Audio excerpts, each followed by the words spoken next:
Hi guys, it's release day over at Kellie Stamps today, so I decided to use the awesome new Park Street Alpha to put a couple of really simple pages into my December Not Quite Daily. So this alpha is really great. I love it. I've used it on a few pages actually. I've done one already that I didn't film, this little one here, and you can see here I stamped that in the Brilliance gold ink and it just looks so amazing. Hard to tell through these page protectors here, sorry about that glare, but this page is just a full page photo that I trimmed into squares, stamped out the title and then added some gold stars, and I just backed that with a couple of little squares. I think there's 4 photos there of just some of the decoration I've done inside our house, and then some scrap paper. So you can see as we get towards the end of this month, my pages are getting decidedly more simple, and I'm totally okay with that. So I've just started with a 4x6 photo and I changed that into black and white for no other reason than the photo wasn't really super great quality. We'd already had a significant amount of wine at this point, so the photography skills were not the best. I will say I was actually shocked that I remembered to actually stop and take a photo at this point, so we were all trying to put on our very serious faces for this photo, except Lily, who's trying to get into the Christmas food that's on the table. Anyway, enough of that. I've just used this Park Street Alpha to spell out Friendmas for along the bottom of the photo. Realised I wasn't going to be able to use that little stamp block to do that, so I grabbed a bigger one. Now, technically, I probably should have just done this one at a time. You'll see why in a minute. I thought I was being smart, adding all of the letters onto one block, but it just doesn't stamp that well. At this point, I haven't decided whether I want to stamp in gold or white, so I decided to carry on with the rest of the page first. I was desperate to use these Snow and Cocoa wreath puffy stickers, so that was sort of the direction I wanted this page to take. So I've trimmed out a little 3x4 piece of acetate, and I'm just adding the wreath to that acetate, and I'm going to slip that in, so this page is going to have a little see-through pocket here. If you don't have any acetate, you could just use packaging or a trimmed down page protector. I just had this spare piece of acetate floating around and it worked really nicely. So it's going to be gold on one side and white on the other because of the sticker, and I'm sort of okay with that. I'll make that work in a minute, as you'll see. But I just want to add a tiny bit more decoration to this filler card first. So these are the same little vellum words that I used a couple of videos ago. I just made them myself by printing out a PDF that Alice had sent me of some little seasonal phrases, printed them onto vellum and added some Peel and Stick, I think is the name of the brand, onto the back of it to make some little stickers. So I've just added 2 onto there, and I want to add some enamel dots, but again I'm not sure about the colour for this page, so I'm just going through a bunch of these Ellie Studios journaling cards that I have pulled out. I pulled out a few, just ones that I thought I might be able to add some actual journaling to. So I started off with this on this day in December, but the gold, I decided in the end to go with white because the gold wasn't going to match the gold on that wreath. You can see the gold that I had stamped on that other page. It's a much sort of cooler toned gold, so I decided to go with white. God, I struggled working with this really huge block. I kept sticking my fingers in the ink, which wasn't great. It is handy being able to stamp the whole word in one go, but you want to be really careful to press down evenly everywhere. So you can see I missed the M. Luckily, I had a little mini block nearby, and I just stamped the rest of the ink that hadn't stamped onto there, and it didn't stamp too badly. In the end, it worked out all right.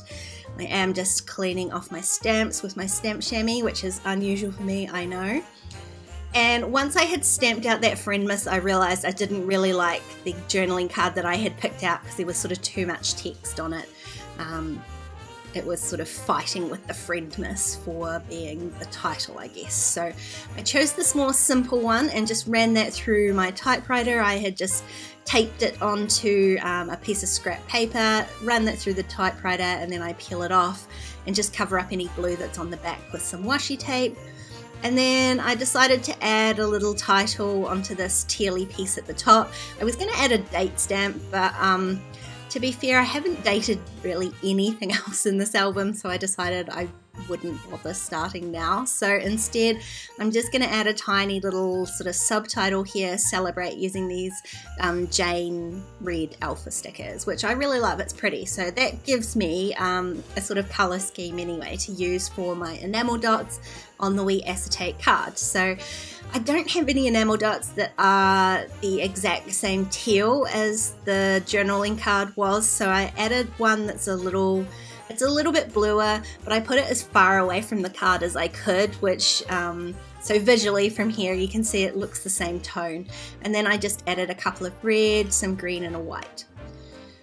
Now you can see my plan here. I'm going to flip this over and fill in the enamel dots on the other side, so you won't ever see the glue, but I decided, well, if I'm going to do that, I might as well flip it over and do it now. So I slipped in the journaling card in the photo, and I'm going to work straight away on the back side. So basically, because I'm flipping that clear card over and repeating the same elements on the back side of that card, I decided to do pretty much the same thing for the other elements on this page. So instead of a journaling card, I've got a little 3x4 photo, and I'm going to do the same sort of stamping on the bottom of my 4x6 paper, which is from Merry Days there.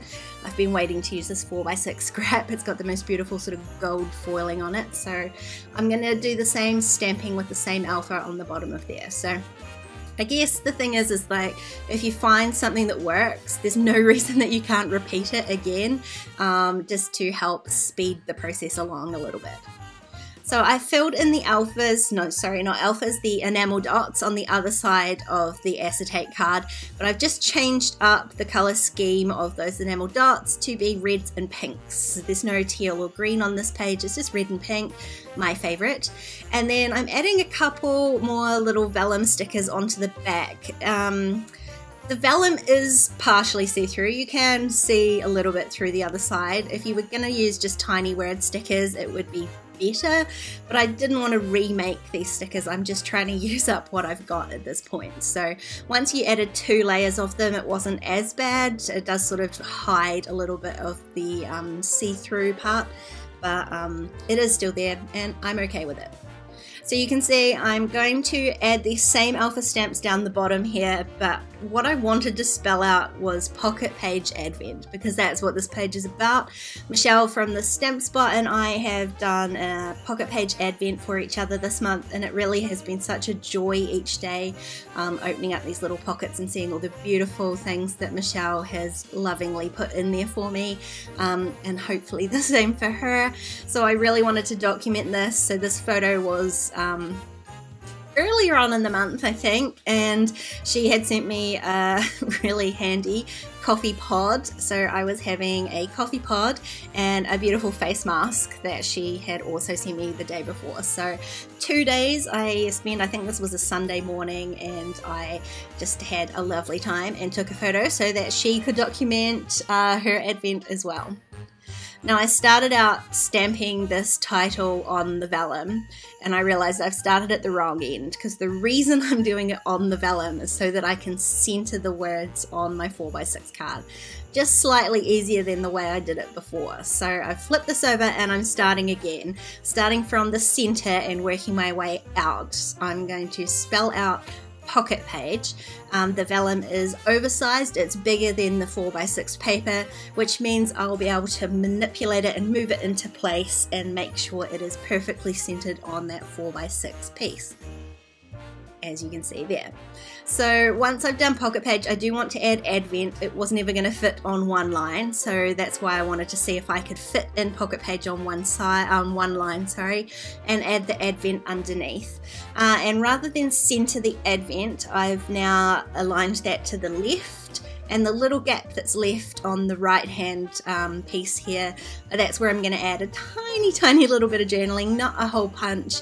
I've decided that I'm going to make an entirely separate pocket page notebook to document the advent that we've been doing this month with all the beautiful bits that Michelle sent me. So this really only needed one little page, so one little line of journaling fit in there with my typewriter. I'm going to attach this to my 4x6 card here just by running it through just one line through my sewing machine. I haven't run it around the edge or anything, just one line will keep it attached. It's going in a pocket so it won't make any difference. And then once that's attached, then I can trim around the outside and I have a perfectly aligned piece with all my stamping on it. Now I pulled out this packet of die cuts because I knew that there was a coffee cup. I think it's actually probably hot chocolate in there, but I knew it was in there and it just took me a while to find it. And I wanted to use that, and then I did remember that I had seen some hot cocoa again, not quite coffee, but as close as I get, on these chipboard stickers from Merry Days. So I pulled off the red one as well. And then I went through the die cuts from Merry Days. I had thought, I was very certain that I had seen a coffee cup die cut in here, but I did not find it in the end. I think that must be the old age getting to me. Instead, I'm going to use a second cup from the chipboard set there and just create a little cluster of 3, although I did realize I never even glued down the die cut. So I just flipped that up and glued it down, and that is my 4x6 card for this page. I can slip in my transparency, which I didn't realize I had left out. And that is 2 pages more in my December Not Quite Daily album done. So don't forget that if you find something that works for you, a layout, a particular stamp set, anything like that, don't be afraid to reuse it. It adds consistency to your album, but it also makes life a little bit easier for you. If you enjoyed this video, please give it a thumbs up, and don't forget to subscribe to my channel if you haven't already. If you want to keep watching, there's a couple more videos on screen.